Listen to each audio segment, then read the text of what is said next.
Pengertian hak-hak anak menurut Undang-Undang dan Islam kelompok 8. Anggota kelompok Syifa Salsabila Nasyatul Waidah Winda Rahayu Agnia Salsabitra.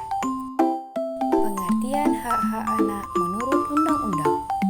Masa kanak-kanak merupakan masa di mana berkembangnya seluruh potensi yang diisi dalam diri anak. Pada fase ini sering disebut dengan the golden age atau masa keemasan. Artinya bahwa orang tua harus mendidik dan membina potensi yang dimiliki agar berguna bagi kehidupannya. Kesempatan pada fase ini sangat terbuka luas karena potensi tersedia di adanya fitrah suci. Masa kanak-kanak yang masih lugu, kepolosan yang lugu begitu jernih, serta kelembutan dan kelenturan jasmani dan jiwa yang belum terkotori. Bila masa kanak-kanak dimanfaatkan dengan baik, harapan besar selanjutnya akan mudah diraih.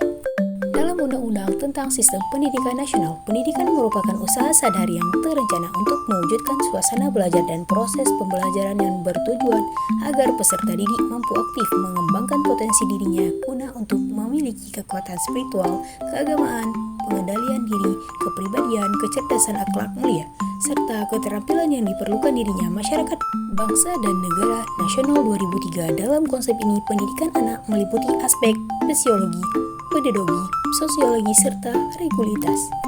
Hak-hak anak dalam pasal 54 Undang-Undang Nomor 35 Tahun 2014 tentang Perlindungan Anak. Anak memiliki hak asasi manusia yang sama, melekat dan tidak terpisahkan dari semua anggota manusia. Hak-hak anak merupakan alat untuk melindungi anak dari kekerasan, diskriminasi, dan perlakuan yang salah lainnya. Setiap anak dalam pengasuhan orang tua, wali, atau pihak lainnya manapun yang bertanggung jawab atas pengasuhan berhak mendapat perlindungan dari perlakuan diskriminasi, eksploitasi, baik ekonomi maupun sosial, penelantaran, kekejaman, kekerasan, dan penganiayaan, ketidakadilan, dan perlakuan salah lainnya. Pasal 54 ayat 1 Undang-Undang Nomor 35 Tahun 2014 tentang Perlindungan Anak yang menyatakan bahwa anak di dalam dan di lingkungan satuan pendidik wajib mendapatkan perlindungan dari tindakan kekerasan fisik, psikis, kejahatan seksual, dan kejahatan lainnya yang dilakukan oleh pendidik, tenaga berpendidikan, sesama peserta pendidik, dan atau pihak lainnya. Perlindungan anak dalam Undang-Undang Nomor 35 Tahun 2014, perlindungan anak adalah segala kegiatan untuk menjamin dan melindungi anak serta hak-haknya agar dapat hidup, tumbuh berkembang, berpartisipasi secara optimal sesuai dengan harkat dan martabat kemanusiaan, serta mendapatkan perlindungan dan dari diskriminasi. Namun dalam perkembangannya banyak anak-anak yang menjadi korban kekerasan, eksploitasi, dan penganiayaan baik di rumah, sekolah, madrasah maupun di pesantren, sehingga banyak anak yang tidak lagi merasa aman dan belajar karena selalu berada dalam tekanan dan ancaman. Pengertian hak-hak anak dalam Islam. Menurut Al-Ghazali, pendidikan Islam yaitu pendidikan yang berupaya dalam pembentukan insan paripurna baik di dunia maupun di akhirat. Menurut Al-Ghazali pula, manusia dapat mencapai kesempurnaan apabila mau berusaha mencari ilmu dan selanjutnya mengamaikan fadilah melalui ilmu pengetahuan yang dipelajari.